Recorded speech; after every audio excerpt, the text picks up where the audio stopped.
നമസ്കാരം. നമുക്കിന്ന് കണവ വാഴയിലയിൽ പൊള്ളിച്ചത് എളുപ്പത്തിൽ എങ്ങനെ ചെയ്യാമെന്ന് നോക്കാം. അതിനു വേണ്ടിയിട്ട് ഞാൻ ഒരു 800 ഗ്രാം കണവ വാങ്ങിച്ചു വെച്ചിട്ടുണ്ട്. കണവ പൊള്ളിക്കുന്നതിന് ആവശ്യമായ ഇൻഗ്രീഡിയൻസ് എന്തെന്നൊക്കെയാണെന്ന് നമുക്ക് നോക്കാം. സവാള, തക്കാളി, വെളുത്തുള്ളി, ഇഞ്ചി, പച്ചമുളക്, കറിവേപ്പില, മല്ലിയില, കുറച്ച് തേങ്ങാപ്പാലുണ്ട്, നാരങ്ങ, ഇത്രയും സാധനങ്ങളാണ് നമ്മൾ കണവ പൊള്ളിക്കാൻ വേണ്ടിയിട്ട് റെഡിയാക്കി വെച്ചിട്ടുള്ളത്. നമുക്ക് ആദ്യം കണവ കട്ട് ചെയ്യാം. കണവ നമുക്ക് റൗണ്ടായിട്ട് കട്ട് ചെയ്തെടുക്കാം. മലബാർ മേഖലയിലൊക്കെ ഇത് കൂന്തൾ എന്ന് പറയും, നമ്മുടെ ഇവിടെ കണവ എന്ന് പറയും, രണ്ടും ഒന്ന് തന്നെയാണ്. അപ്പോൾ ഇത് അരിഞ്ഞു കഴിഞ്ഞു. ഇനി ഇതിനെ മാരിനേറ്റ് ചെയ്യാൻ വേണ്ടിയിട്ട് നമുക്കൊരു ബൗളിലോട്ട് മാറ്റാം. അപ്പോൾ നമുക്കിനി കണവ മാരിനേറ്റ് ചെയ്യാനുള്ള സാധനങ്ങൾ എടുക്കാം. ഞാൻ ആദ്യമായിട്ട് ചില്ലി പൗഡർ, മഞ്ഞൾപ്പൊടി, കുരുമുളക് പൊടി, ഉപ്പ്, ആവശ്യത്തിന് ഉപ്പിട്ടാൽ മതി. ഇതിൽ ഇനി ഒരു മസാല കൂടെ ചെയ്യാനുണ്ട്, അതിലും ഉപ്പിടേണ്ടി വരും. പിന്നെ കുറച്ച് റൈസ് ഫ്ലവർ, അരിപ്പൊടി, മസാലയൊക്കെ പിടിക്കാൻ വേണ്ടിയിട്ടാണ് കുറച്ച് അരിപ്പൊടി കൂടെ ഇടണം. പിന്നെ ഒരു നാരങ്ങയുടെ പകുതി. ഇത് നല്ല രീതിയിൽ ഇതിൽ ഇട്ട് തേച്ച് നല്ല തേച്ച് പുരട്ടി എടുത്ത് ഒരു മണിക്കൂർ നമ്മൾ റെസ്റ്റിന് വയ്ക്കണം. കണവ മസാലയിട്ട് മാറ്റി വെച്ചിട്ടുണ്ട്. ഇനി നമുക്ക് പൊള്ളിക്കലിനുള്ള മസാലക്കൂട്ട് ഉണ്ടാക്കാം. അതിനുള്ള സാധനങ്ങൾ നമുക്ക് ഓരോന്നായിട്ട് എടുത്ത് കട്ട് ചെയ്ത് റെഡിയാക്കി എടുക്കാം. ആദ്യം സവാള,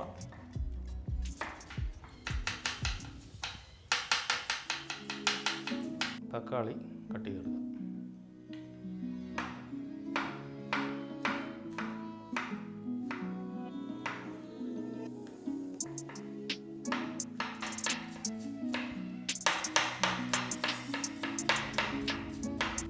സവാള അരിഞ്ഞ് അതേപോലെ ചെറിയ ചെറിയ പീസുകളായിട്ട് തക്കാളി കട്ട് ചെയ്ത്.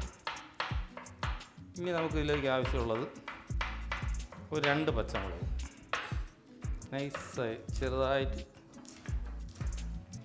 ചരിച്ച് കട്ട് ചെയ്ത്. ഇനി വേണ്ടത് ഇഞ്ചി വെളുത്തുള്ളിയാണ്. അത് രണ്ടും മിക്സിയിൽ അടിച്ച് വെച്ചിട്ടുണ്ട്, അതും എടുത്തു. ഇനി മല്ലിയില, കറിവേപ്പില, ബാക്കി സാധനങ്ങളെല്ലാം, നാരങ്ങ എല്ലാം ഇവിടെ ഉണ്ട്. നമുക്കിനി ആദ്യം ചെയ്യേണ്ടത് ആ പുരട്ടി വച്ചേക്കുന്ന കണവ വറുത്ത് കോരണം.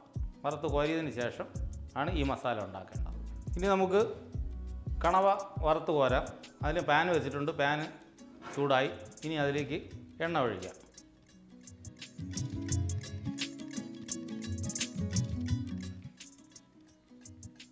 എണ്ണ ചൂടായിട്ടുണ്ട്. നമുക്ക് ആദ്യം ഒരു തണ്ട് കറിവേപ്പില ഇടാം. അതിൻ്റെ മേളിലായിട്ട് പുരട്ടി വെച്ചേക്കുന്ന കണവ കുറേശ്ശെ നമുക്ക് ഇട്ട് കൊടുക്കാം.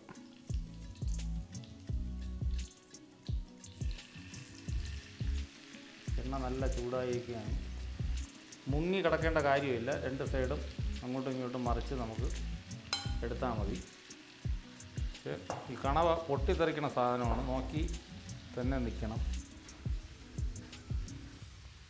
കണവ ഒരു സൈഡ് റെഡിയായിട്ടുണ്ട്. നമുക്ക് അടുത്ത സൈഡ് കൂടെ മറിച്ചിട്ട് കൊടുക്കാം. കണവയ്ക്ക് അത്ര വലിയ വേവിൻ്റെ ആവശ്യമില്ല, അതുകൊണ്ട് തന്നെ ഒരു സൈഡ് ആയിട്ടുണ്ട്. അപ്പോൾ നമുക്ക് കണവ ഏതാണ്ട് മൂത്ത് റെഡിയായിട്ടുണ്ട്. നമുക്കതിനെ കോരി ഒരു സ്റ്റെയിനറിലോട്ട് മാറ്റാം.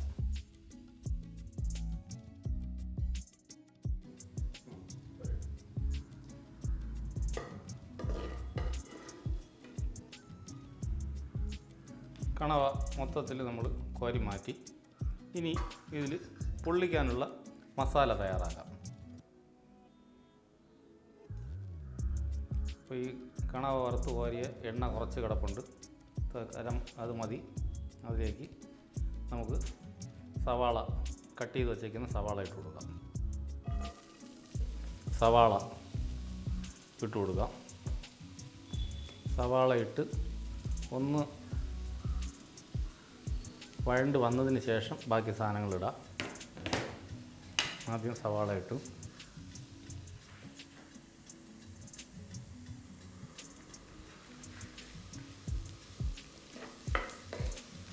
ഇതിൽ നമ്മൾ വേറെ എണ്ണ ഒഴിച്ചിട്ടില്ല. കണവ വറുത്ത് കോരിയ ബാലൻസ് വന്ന എണ്ണയിൽ തന്നെയാണ് സവാള ഇട്ടിട്ടുള്ളത്. സവാള ഒന്ന് വാടി വരുമ്പോഴേക്കും നമുക്ക് കുറച്ച് ഇഞ്ചി വെളുത്തുള്ളി പേസ്റ്റ്, പിന്നെ തക്കാളി, പച്ചമുളക്, ഇതിലേക്ക് ആവശ്യമുള്ള അത്യാവശ്യ മസാലകളും കൂടെ ഇട്ട് ഇതിനെ നമുക്ക് വാഴയിലയിൽ വെച്ച് പൊള്ളിച്ചെടുക്കാം. സവാള അത്യാവശ്യം ഒന്ന് വഴണ്ട് വന്നിട്ടുണ്ട്. ഇതിൽ നിന്ന് കുറച്ച് വെളുത്തുള്ളി ഇഞ്ചിയും ക്രഷ് ചെയ്ത് വെച്ചിട്ടുള്ളത് നമുക്ക് ഇട്ട് കൊടുക്കാം. ഇഞ്ചി വെളുത്തുള്ളി ക്രഷ്. സവാള അത്യാവശ്യം വാടിയിട്ടുണ്ട്. നമുക്കിനി തക്കാളി ഇട്ട് കൊടുക്കാം. നമ്മൾ ചെറിയ 2 തക്കാളിയാണ് കട്ട് ചെയ്ത് വെച്ചിരുന്നത്.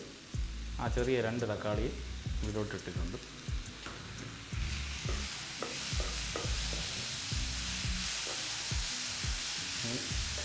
തക്കാളിയും സവാളയും കൂടെ ഒന്നുകൂടെ കിടന്നൊന്ന് മൂത്ത് വരുമ്പോൾ അടുത്ത നമുക്ക് മസാലകൾ ചെറിയ തീയിൽ ഇട്ട് മസാലകൾ ഇട്ട് കൊടുക്കാം. ഇതിൻ്റെ കൂടെ തന്നെ ഒരു 2 പച്ചമുളക്, ചെറുതായിട്ട് കട്ട് ചെയ്ത് വെച്ച 2 പച്ചമുളക്, ഒരല്പം കറിവേപ്പില,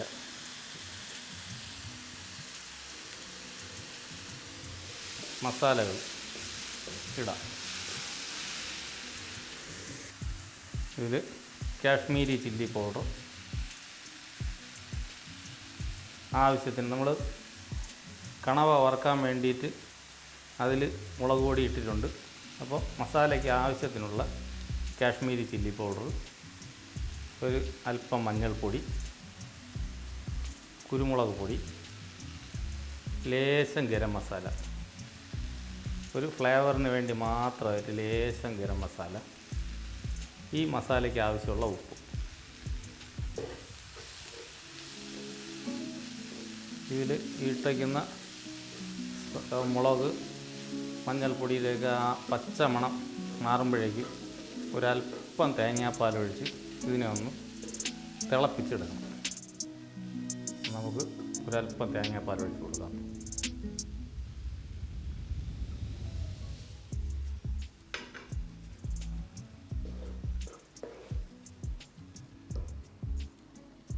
കണവ പൊള്ളിക്കുന്നതിൻ്റെ അവസാനഘട്ട പരിപാടിയിലേക്ക് എത്തിയിരിക്കുകയാണ്. നമ്മൾ മസാല റെഡിയായിട്ടുണ്ട്, കണവ പൊരിച്ച് വെച്ചിട്ടുണ്ട്. ഇനി ഇതിനെ വാഴയിലയിൽ പൊള്ളിച്ചെടുക്കണം. വാഴയില വാട്ടി ഇവിടെ വച്ചിട്ടുണ്ട്. ഒരല്പം നമ്മുടെ മസാല, വാഴയിലയിൽ ഒരല്പം മസാലയുടെ മേളിലായിട്ട് നമ്മൾ വറുത്ത് വച്ചേക്കുന്ന കണവ ഫുള്ളായിട്ടങ്ങ് നിരത്തി കൊടുക്കണം. ഈ ബാലൻസുള്ള മസാല കൂടി അതിൻ്റെ മേളിൽ വെച്ച് ഈ കണവ ഫുള്ളങ്ങ് മൂടി വരുന്ന രീതിയിൽ വയ്ക്കണം. ഇനി ഇച്ചിരി മല്ലിയില അതിലോട്ട് ഇട്ട് കൊടുത്ത് കട്ട് ചെയ്ത് വച്ചേക്കുന്ന 2 തക്കാളി അതിൻ്റെ മേളിലോട്ട് വെച്ച് ഒരു തണ്ട് കറിവേപ്പിലയും വെച്ച് ഇതിന് നേരത്തെ പൊതിഞ്ഞെടുത്തതുപോലെ തന്നെ വാഴനാരിൽ കെട്ടി നമുക്ക് പൊതിഞ്ഞെടുക്കാം.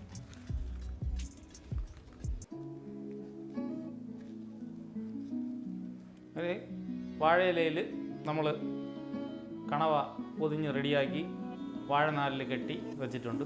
ഇനി നമുക്ക് പൊള്ളിച്ചെടുക്കാം. പൊള്ളിക്കാൻ ഫ്രൈ പാൻ വെച്ചിട്ടുണ്ട്, നല്ല ചൂടായിരിക്കുകയാണ്. ഇനി ഒരിച്ചിരി എണ്ണ ഒഴിച്ച് അതിൻ്റെ മേളിൽ വെച്ച് അടച്ചു വെച്ച് അങ്ങോട്ടും ഇങ്ങോട്ടും മറിച്ച് ഇതിനെ പൊള്ളിച്ചെടുക്കുക. ഒരിച്ചിരി എണ്ണ ഒഴിച്ച്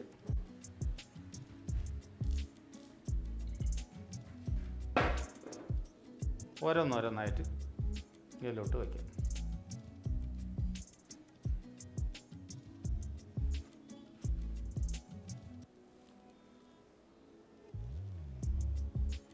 ഇനി ഇതിനൊന്ന് അടച്ചു വെച്ച് കൊടുക്കുക. ഇത് ഒരു സൈഡ് ഒരു 3 മിനിറ്റ് അല്ലെങ്കിൽ ഒരു 4 മിനിറ്റ് അതിൻ്റെ ആവശ്യമുള്ളൂ. അപ്പോഴേക്കും മറിച്ച് വീണ്ടും ഒരു 3 മിനിറ്റ്. അപ്പോഴേക്കും ഇത് നല്ല പൊള്ളി റെഡിയായി. ഇതിനകത്ത് ചൂടെല്ലാം കയറി മൊരിഞ്ഞ് നിൽക്കുന്ന കണവയും അതിൽ നമ്മൾ പൊള്ളിക്കാൻ വേണ്ടി ഉണ്ടാക്കിയ മസാലയെല്ലാം കൂടെ മിക്സായി ഒരു പ്രത്യേക ഒരു ടേസ്റ്റായിട്ട് നല്ല ഒരു ഈ വാഴയിലയുടെ ആ ഒരു ഫ്ലേവറും എല്ലാം കൂടെ വന്ന് നല്ലൊരു ടേസ്റ്റായിട്ട് വരും. നമുക്ക് നോക്കാം, തുറന്ന് നോക്കാം. ഒരു സൈഡ് ആയിട്ടുണ്ട്, ഒരു 4 മിനിറ്റോളം ആയി.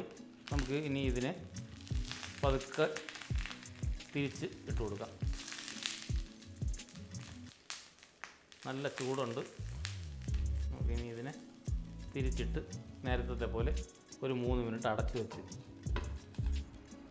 അങ്ങനെ നമ്മുടെ കണവ പൊള്ളിപ്പ് റെഡി ആയിട്ടുണ്ട്.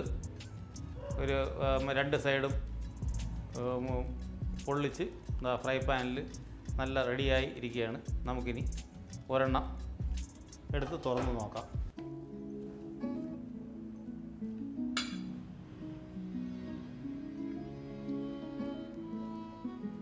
അകത്തുനിന്ന് നല്ല രീതിയിൽ ആവി വരുന്നുണ്ട്.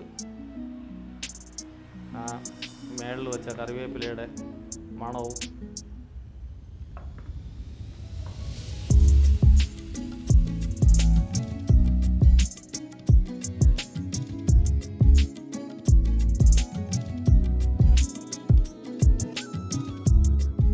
അപ്പോൾ ഇതുപോലുള്ള ഒരു ടേസ്റ്റി ആയിട്ടുള്ള ഒരു കണവ പൊള്ളിച്ചത് നിങ്ങളെല്ലാവരും ചെയ്തു നോക്കണം. ഇതേ രീതിയിൽ തന്നെ ചെയ്തു നോക്കി അതിൻ്റെ അഭിപ്രായങ്ങൾ എൻ്റെ കമൻറ്റ് ബോക്സിൽ തന്നെ രേഖപ്പെടുത്തണം.